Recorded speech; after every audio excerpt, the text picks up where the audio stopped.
بسم اللہ الرحمن الرحیم۔ السلام علیکم ورحمۃ اللہ وبرکاتہ۔ معمولات اور وظائف ماہ رمضان المبارک۔ ماہ رمضان المبارک کا بابرکت مہینہ جاری اور ساری ہے،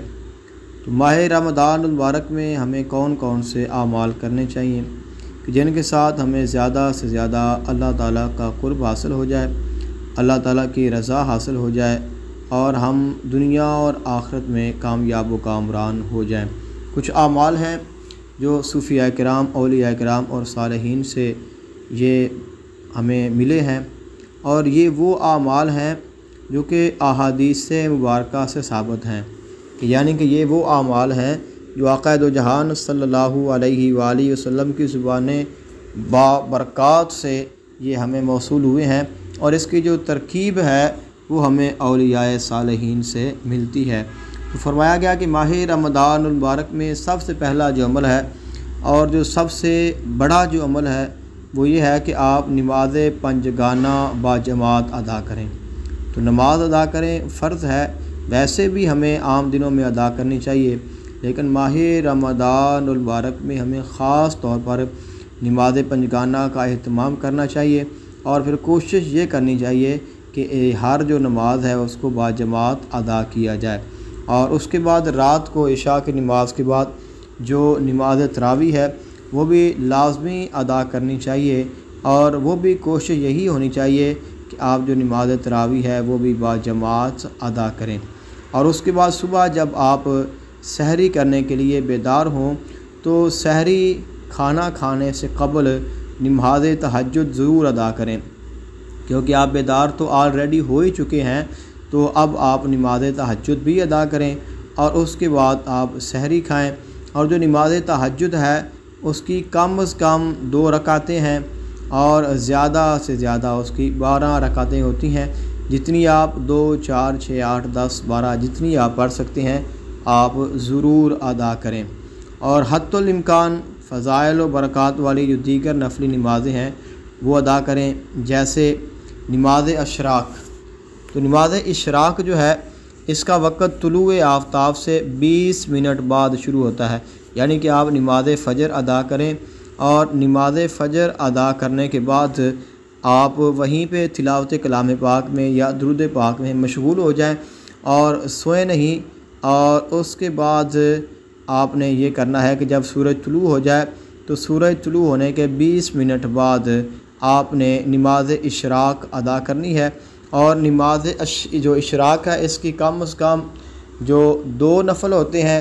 اور زیادہ سے زیادہ اس کی 6 رکعتیں ہوتی ہیں، اور 2 کر کے آپ نے پڑھنی ہے، 2 بھی پڑھ سکتے ہیں، 4 بھی اور 6 بھی۔ اور اس کے بعد نماز چاشت ہے، نماز چاشت آپ ضرور ادا کریں۔ تو نماز چاشت جو ہے اس کا جو وقت ہے وہ میں آپ کو عرض کرتا ہوں۔ اس کا وقت آفتاب کے اچھی طرح طلوع ہو جانے پر ہوتا ہے، یعنی کہ جب سورج خوب طلوع ہو جائے تو اس وقت جو ہے نماز چاشت ادا کی جاتی ہے۔ اور عام طور پر سمجھنے کے لیے میں آپ کو ایک مثال اور ایک طریقہ بتاتا ہوں جس کے ساتھ آپ بآسانی معلوم کر لیں گے کہ نماز چاشت کب ہوتی ہے، اس کا وقت کب شروع ہوتا ہے، اور ہمیں یہ کب ادا کرنی چاہیے۔ تو جب طلوع آفتاب اور آغاز ظہر کے درمیان کل وقت کا آدھا حصہ گزر جائے تو یہ چاشت کے لیے افضل وقت ہے، یعنی کہ آپ تھوڑا بہت آگے پیچھے بھی کر سکتے ہیں، لیکن جو صحیح اور افضل وقت ہے نماز چاشت کا وہ یہ ہے کہ سورج طلوع جب ہو، یعنی کہ مثال کے طور پر سورج طلوع ہو رہا ہے 5 بجے، اور جو ظہر کا آغاز ہے وہ ہو رہا ہے 12 بجے، 12:15 بجے، تو اب 5 سے لے کر 12 تک کے درمیان میں جتنے گھنٹے ہیں 7 اور 5 12، تو ہمارے پاس 7 گھنٹے ہیں، اور اگر ہم ان 7 گھنٹوں کو آدھا کریں گے تو ہمارے پاس 3.5 گھنٹے بچ جائیں گے۔ تو 5 اور 3 8 اور 8:30 بجے، یعنی کہ 8:30 بجے اس حساب کے ساتھ جو نماز چاشت ہے اس کا افضل وقت ہے، یعنی کہ طلوع آفتاب سے آغاز ظہر کے درمیان میں کل وقت کا آدھا حصہ گزر جائے تو یہ چاشت کے لیے افضل وقت ہے۔ اور اس کی کم از کم 2 رکعتیں ہوتی ہیں اور زیادہ سے زیادہ اس کی 12 رکعتیں ہوتی ہیں۔ آپ 2 4 6 8 10 جتنی آپ 12 پڑھ سکتے ہیں پڑھ لیں، لیکن آپ نے 2 کر کے ہی یہ جو نماز ہے اس کو ادا کرنا ہے۔ اور اس کے بعد ایک اور نماز ہے نماز اوابین۔ یہ مغرب اور عشاء کے درمیان کی نماز ہے، یعنی کہ جب آپ روزہ افطار کر لیں تو افطاری کے بعد آپ نے نماز مغرب ادا کرنی ہے۔ نماز مغرب ادا کرنے کے بعد آپ نے کچھ دیر کے بعد اور عشاء اور مغرب کے درمیان میں یہ نماز آپ نے ادا کرنی ہے، اور اس کی جو کم از کم ہے وہ 2 رکعتیں ہوتی ہیں۔ تو اگر آپ اس کی 2 رکعتیں پڑھ رہے ہیں تو آپ کوشش یہ کریں کہ تھوڑا سا طویل اس میں قرات کی جائے۔ تو 2 رکعت جو ہیں وہ طویل ہوتی ہیں، اور اگر آپ اس کی 6 رکعتیں مختصر ادا کرنا چاہتے ہیں تو آپ 6 بھی کر سکتے ہیں، اور زیادہ سے زیادہ اس کی جو 20 رکعتیں ہوتی ہیں، یعنی کہ جو نماز اوابین ہے اس کی کم از کم 2 طویل رکعت اور 6 مختصر رکعت اور زیادہ سے زیادہ 20 رکعتیں ہیں۔ آپ 2 بھی ادا کر سکتے ہیں، 4 6 اور یہاں تک کہ آپ 20 نوافل بھی ادا کر سکتے ہیں، لیکن آپ نے 2 کر کے ہی یہ جو نوافل ہیں وہ ادا کرنے ہیں۔ اور اس کے بعد یہ ہے کہ جو آپ نمازیں پڑھیں، اور اس کے علاوہ جو ترجمۃ القرآن ہے وہ لازمی پڑھیں، کہ روزانہ خشوع اور خضوع، فکر اور تدبر کے ساتھ قرآن حکیم کو پڑھیں، اس کی تلاوت کریں،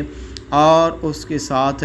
جو ترجمہ ہے وہ بھی لازمی پڑھیں۔ تلاوت کا بھی بہت بڑا ثواب ہے، لیکن جو ترجمہ ہے اس کی بھی بہت بڑی اہمیت ہوتی ہے۔ اور اس کے بعد کچھ دیگر وظائف ہیں، یہ آپ نے روزانہ پڑھنے ہیں۔ تو یہ جو وظائف ہیں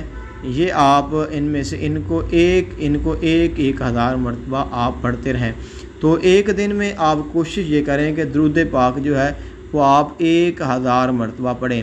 مختصر درود پاک ہے اللہم صلی علی سیدنا و مولانا محمد وعلی آلہ و اصحابہ وبارک وسلم۔ تو یہ درود پاک آپ روزانہ 1000 مرتبہ پڑھیں۔ اور اس کے بعد ہے استغفار، اللہ تعالیٰ سے معافی مانگنا، اللہ تعالیٰ کی بارگاہ میں توبہ کرنا۔ تو استغفر اللہ العظیم الذی لا الہ الا هو الحی القیوم واتوب الیہ۔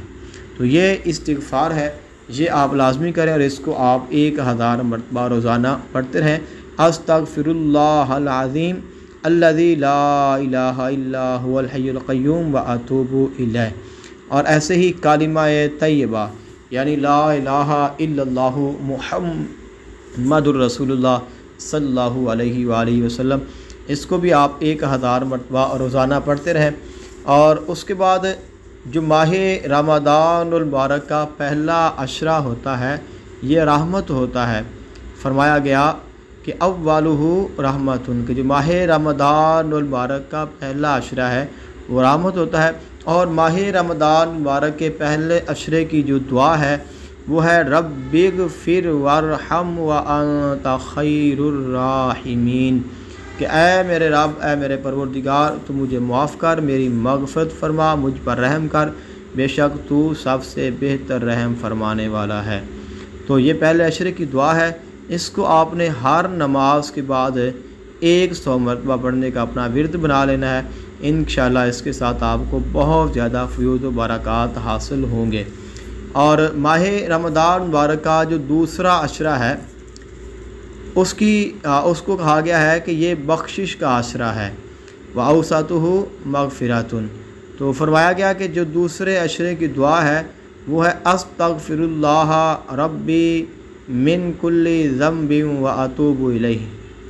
استغفر اللہ، میں اللہ تعالیٰ سے معافی مانگتا ہوں، ربی جو میرا رب ہے، من کل ذنب جو مجھ سے خطا ہوئی، واتوب الیہ اور میں اسی کی طرف ہی رجوع کرتا ہوں۔ تو یہ دوسرے عشرے کی دعا ہے اور اس کو آپ نے لازمی پڑھنا ہے، اور اس کا آپ نے ہر نماز کے بعد جو ہے 100 مرتبہ اس کا آپ نے ورد کرنا ہے۔ اور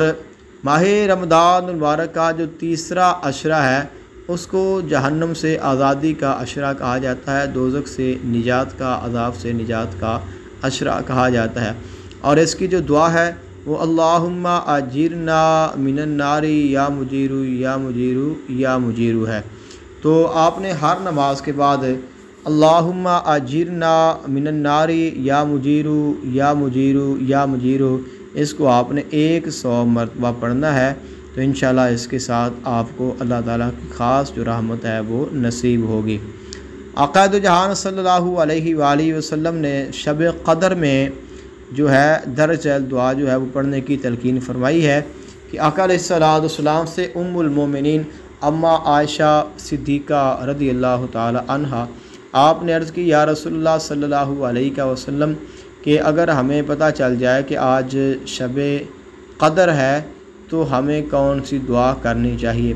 تو شب قدر کو چونکہ محفوظ رکھا گیا ہے اور اس کو چھپا کے رکھا گیا ہے، اس لیے جو ماہ رمضان مبارک کا جو آخری اور تیسرا عشرہ ہوتا ہے اس کی جو طاق راتیں ہیں ان میں اس کو تلاش کیا جاتا ہے۔ تو ان راتوں میں آپ نے دعا کیا پڑھنی ہے؟ اللہم انکا عفو تحب العفو فاعف عنی یا غفور یا غفور۔ تو یہ دعا جو ہے یہ دعا ہے شب قدر کی دعا، تو اس کو آپ نے جتنا ہو سکے زیادہ سے زیادہ آپ نے اس کو پڑھنا ہے، کثرت کے ساتھ آپ نے اس کا ورد کرنا ہے، تو انشاءاللہ اس کے ساتھ آپ کو بہت سارے جو اللہ تعالیٰ کی رحمتیں ہیں وہ نصیب ہوں گی۔ تو یہ کچھ ماہ رمضان مبارک کے وظائف تھے، جو معمولات تھے وہ میں نے آپ خدمت میں عرض کی ہے، اور یہ تمام کے تمام وہ اعمال ہیں جو آقا دو جہان صلی اللہ علیہ وآلہ وسلم سے ثابت ہیں، احادیث مبارکہ سے ثابت ہیں، اور اولیاء کرام اور صالحین کے معمول میں رہے ہیں، اور ماہ رمضان مبارک کا مہینہ ہے، بہت ساری ان کی برکات ہیں، بہت سارے فیوز و برکات ہیں، تو ضرور آپ کوشش کریں اور ان کو حاصل کریں۔ انشاءاللہ آپ کے لیے دنیا میں بھی آسانیاں ہوں گی، آخرت میں بھی آسانیاں ہوں گی، اور اللہ تعالیٰ آپ کی تمام مشکلات کو بھی آسان کر دے گا۔ بیماریوں سے آپ کو صحت یابی نصیب ہوگی، مشکلات سے آپ نجات پا جائیں گے، شیاطین کے شر سے آپ محفوظ ہو جائیں گے، حاسدوں کے حسد سے آپ محفوظ ہو جائیں گے، اور اللہ تعالیٰ کی طرف سے آپ کی جو غیبی مدد ہے وہ ہوتی رہے گی، جس کے ساتھ آپ کو دینی اور دنیاوی تمام جو نعمتیں ہیں اللہ تعالیٰ ان سے مالا مال فرما دے گا۔